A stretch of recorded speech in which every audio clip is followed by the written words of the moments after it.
Bonjour, c'est Marie Faé, bienvenue au 63e exercice du défi des 100 jours de Lilou Massé pour trouver sa mission de vie et se réaliser pleinement.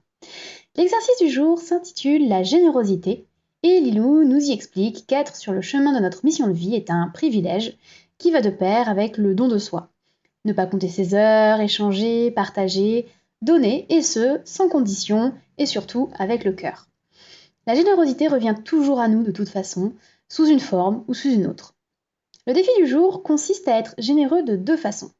D'une part, si on a du mal à mettre un prix sur un service à rendre, il convient de fixer ce prix en étant généreux avec nous-mêmes. Et d'autre part, si on rechigne habituellement à offrir une séance ou un service gratuitement, proposer à une personne de faire quelque chose pour elle gratuitement aujourd'hui. Alors, personnellement, comme je l'ai expliqué dans ma vidéo du jour 60, je sais que je vais avoir énormément de mal à faire payer mes soins. Donc, je me prépare psychologiquement et je fixerai de toute façon le prix qui m'a été conseillé par mon formateur en magnétisme, sachant que c'est des prix tout à fait raisonnables. Et si vous avez vu ma vidéo du jour 29, vous savez que je ne rechigne pas à donner de mon temps et à rendre service, ça me fait plutôt plaisir. Et d'ailleurs, j'ai eu la chance de bénéficier de l'effet boomerang de la générosité quand j'étais en galère financière avant de retrouver mon travail. J'ai été remboursée d'inscriptions à des événements qui se sont annulés. On s'est débarrassé auprès de moi de matériel de valeur que j'ai pu revendre. Mon compte en banque s'est de nombreuses fois rapproché du zéro sans jamais le franchir, car chaque fois que j'en ai eu besoin, j'ai bénéficié d'un coup de pouce. Et pour ça, je ressens énormément de gratitude envers la vie. Et vu que le thème d'aujourd'hui, c'est d'être généreux, soyons fous.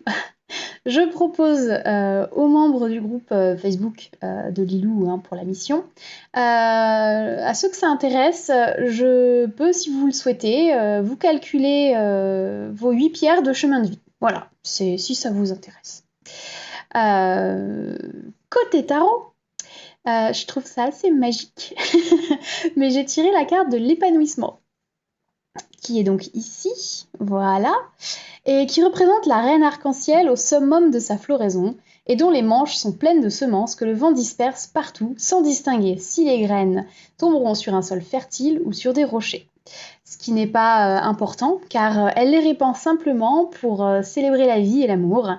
C'est une carte qui nous incite à vivre pleinement notre vie en partageant ainsi notre lumière intérieure. Et si l'on se sent en ce moment comme un jardin fleuri qui reçoit des bénédictions, il convient d'accueillir les abeilles, d'inviter les oiseaux et d'irradier notre joie afin que tous puissent la partager. En bref, l'épanouissement passe par la générosité. Voilà, c'est tout pour aujourd'hui. Je vous dis à demain pour le 64e exercice du défi. D'ici là, prenez bien soin de vous. Bye.